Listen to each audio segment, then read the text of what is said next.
10월 17일 금요일 매일 성경 묵상을 시작합니다. 오늘 함께 나눌 말씀은 역대하 26장 1절에서 23절입니다. 역대하 26장 1절에서 23절 말씀을 제가 봉독합니다. 유다 온 백성이 나이가 16세 된 우시야를 세워 그의 아버지 아마샤를 대신하여 왕으로 삼으니 아마샤 왕이 그의 열조들의 묘실에 누운 후에 우시야가 엘롯을 건축하여 유다에 돌렸더라. 우시야가 왕위에 오를 때의 나이가 16세라.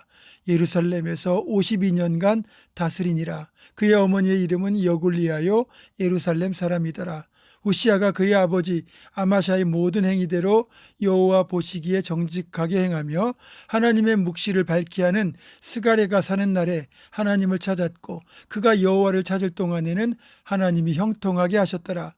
우시야가 나가서 블레셋 사람들과 싸우고 가드 성벽과 야브네 성벽과 아스돗 성벽을 헐고 아스돗 땅과 블레셋 사람들 가운데에 성읍들을 건축하며 하나님이 그를 도우사 블레셋 사람들과 구르바 아래 거주하는 아라비아 사람들과 마온 사람들을 치게 하신지라. 암몬 사람들이 우시야에게 조공을 바치매 우시야가 매우 강성하여 이름이 애굽 변방까지 퍼졌더라.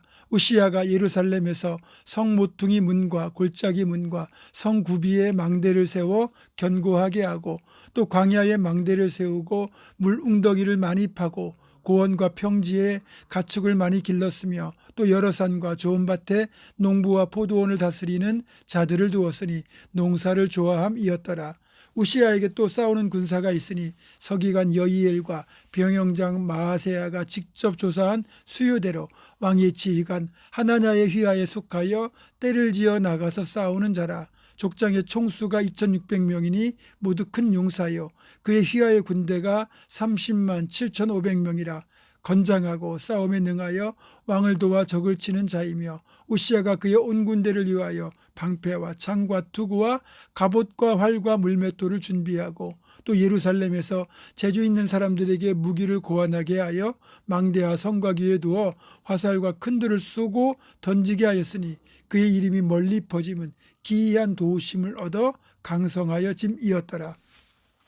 그가 강성하여 짐에 그의 마음이 교만하여 악을 행하여 그의 하나님 여호와께 범죄하되 곧 여호와의 성전에 들어가서 향단에 분향하려 한지라. 제사장 아사랴가 여호와의 용맹한 제사장 80명을 데리고 그의 뒤를 따라 들어가서 우시야 왕 곁에 서서 그에게 이르되 우시야여 여호와께 분향하는 일은 왕이 할 바가 아니요 오직 분향하기 위하여 구별함을 받은 아론의 자손 제사장들이 할 바니 성소에서 나가소서. 왕이 범죄하였으니 하나님 여호와에게서 영광을 얻지 못하리이다. 우시야가 손으로 향로를 잡고 분향하려 하다가 화를 내니 그가 제사장에게 화를 낼 때에 여호와의 전 안 향단 곁 제사장들 앞에서 그의 이마에 나병이 생긴지라. 대제사장 아사랴와 모든 제사장이 왕의 이마에 나병이 생겼음을 보고 성전에서 급히 쫓아내고 여호와께서 치심으로 왕도 속히 나가니라. 우시야 왕이 죽는 날까지 나병 환자가 되었고 나병 환자가 되매 여호와의 전에서 끊어져 별궁에 살았으므로 그의 아들 요담이 왕궁을 관리하며 백성을 다스렸더라. 우시야의 남은 시종 행적은 아모스의 아들 선지자 이사야가 기록하였더라. 우시야가 그의 조상들과 함께 누움에 그는 나병 환자라 하여 왕들의 묘실에 접한 땅 곧 그의 조상들의 곁에 장사하니라. 그의 아들 요담이 대신하여 왕이 되니라. 아멘. 우시야는 아마샤의 아들로 아마샤가 죽은 뒤 왕위를 물려받아서 왕위에 즉위하게 되는데 그때 우시야의 나이가 16세 때의 일이었습니다. 그 뒤로 52년을 왕이 있었으니까 무척 오랜 기간을 통치한 셈입니다. 유다 왕국에서 가장 오랜 기간을 통치한 왕이 므낫세거든요. 히스기의 아들 므낫세가 55년을 다스렸고 우시야가 52년으로 므낫세 다음으로 오랜 기간을 다스렸습니다. 우시야가 16세의 왕위에 올랐기 때문에 아직은 어린 나이라고 할 수 있습니다. 그런 우시야를 도와서 나라를 이끈 사람이 바로 스가랴입니다. 스가랴는 하나님의 말씀을 잘 알았고 또 기도하는 가운데 하나님의 계시를 받아서 우시야를 잘 보필했습니다. 이렇게 바른 충고와 지혜로운 조언을 해줄 수 있는 그런 영적인 조언자가 곁에 있다는 건 축복입니다. 또 그런 영적 조언자를 인정하고 중용할 줄 아는 사람이 그 복을 누립니다. 우시야가 그렇게 했잖아요. 그 결과 우시야는 하나님 보시기에도 정직하게 행하였고 하나님을 늘 찾았고, 그런 우시야에게 하나님은 형통의 복을 주셨습니다. 그리고 우시야의 모친이 여골리야라는 사실을 알게 되는데, 이렇게 모친의 이름이 밝혀진 것을 보면 적어도 젊은 시절의 우시야가 하나님을 찾고 정직하게 행하게 된 것은 그의 어머니 여골리야가 우시야를 신앙으로 잘 양육하고 바르게 키웠기 때문이라고 추측할 수 있습니다. 그만큼 신앙과 성품과 인격이 형성되는 건 어머니의 영향이 크다고 할 수 있습니다. 따라서 신앙으로 바르게 잘 양육하면 선한 결과가 자녀들을 통해 빚어지게 될 것이고, 반대로 신앙으로 바르게 키우지 않으면 므낫세와 같은 희대의 폭군이 등장하여 본인의 삶뿐만 아니라 나라 전체를 망치게 될 것입니다. 그리고 하나님이 어느 기간에 우시야와 함께 하셨는지가 분명히 나오고 있거든요. 그가 여호와를 찾을 동안에는 하나님이 형통하게 하셨더라. 그러니까 하나님을 찾을 때 하나님이 형통하게 하시는 거예요. 따라서 하나님을 찾으면 복을 받을 것이고 찾지 않으면 화를 입게 될 겁니다. 자신의 행위에 따라 자신의 복과 화가 결정된다는 거죠. 또 우시야의 특징 중 하나가 농사를 좋아했다는 겁니다. 저수지와 수루를 만들어서 광야에 물을 대고 가축을 키우고 포도를 만드는 등 농업에도 심혈을 기울여서 식량 문제를 해결합니다. 군사력도 또 증강됩니다. 군대 지휘관의 숫자가 2600명이고 군대의 수가 37만 5천 명이라고 되어 있습니다. 그의 아버지 아마샤가 강성할 때 군대의 숫자가 30만 명이었던 것에 비하면 7만 5천 명이 더 증가합니다. 거기에 더하여 군사 장비도 무기도 많이 확보해서 유사시의 적의 침략에 대비할 수 있는 역량까지 갖추었습니다. 여기까지는 너무 좋았습니다. 그리고 이렇게 어느 정도로 우시야가 번성의 복을 누렸는가 하면 주변에 있는 나라들 쳐서 정복하고 그들로 하여금 우시야에게 조공을 바치게 만들었고, 이름이 애국까지 알려지게 되었습니다. 다윗 이후에 남한국 유다에서 우시야만큼 강성함의 복을 누린 왕이 없었습니다. 이렇게 우시야가 강성해진 배경에는 15절 말씀처럼 하나님께서 우시야에게 기이한 도움을 주셨기 때문이라고 되어 있습니다. 자, 앞에서 말씀드린 여기까지는 좋았어요.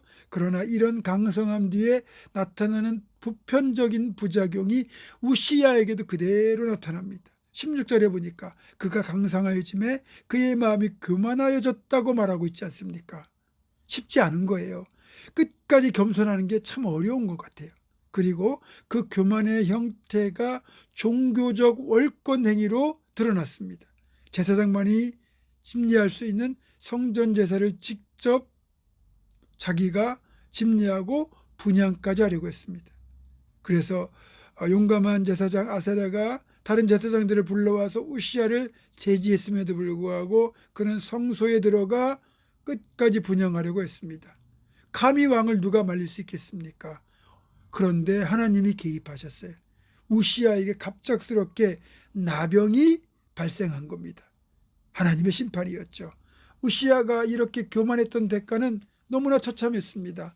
죽는 날까지 나병 때문에 별궁에 홀로 머물며 쓸쓸한 노년을 보내야만 했습니다. 또 죽은 뒤에 나병 때문에 다윗 왕의 묘실에 묻히지도 못했습니다. 사실 구약에서도 보면 왕권과 종교는 철저히 자신의 영역을 존중하고 지켜야 했습니다. 하나님이 금하신 영역을 넘어서는 행위는 선악과를 따먹은 불순종과 다를 바 없습니다. 하나님께서 부여하신 권한과 영역은 철저히 지켜야 됩니다. 그것이 하나님을 존중하는 것이거든요. 여러분, 우리도 끝까지 겸손해야 되겠지만 그 겸손의 모습이 어떻게 나타나야 되느냐? 하나님께서 우리에게 주신 지켜야 될 자리와 영역을 지키고 존중하는 것, 그게 하나님을 존중하는 겁니다. 그렇게 하나님을 존중하며 살아가는 우리가 되기를 주님의 이름으로 축원합니다. 기도하겠습니다. 고마우신 아버지 하나님, 하나님께서 하나님을 찾을 동안 그렇게 우시야에게 크고 강성한 복을 더하여 주시고 형통케 하셨는데, 그 받은 축복으로 인하여 거만해진 우시야는 하나님께서 금하신 분향까지 하려고 행했다가 결국 나병에 들어 비참한 말년을 보내했던 것을 우리가 살펴보았습니다. 우리도 절대로 교만하지 않게 하시고, 그리고 끝까지 하나님 앞에 겸손하며 하나님께서 정해주신 영역과 권한을 지키며 순종할 수 있도록 인도하여 주옵소서. 예수님의 이름으로 기도하옵고 이제는 우리 주 예수 그리스도의 은혜와 하나님의 사랑과 성령의 교통하심이 그렇게 끝까지 하나님께서 정하신 권한과 영역을 지키고 하나님을 존중하기로 결단하는 살아가는 모든 성도들, 이들의 삶과 가정과 생업과 앞날과 우리 교회 위에 지금부터 영원토록 함께 하시옵기를 간절히 축원하옵나이다. 아멘.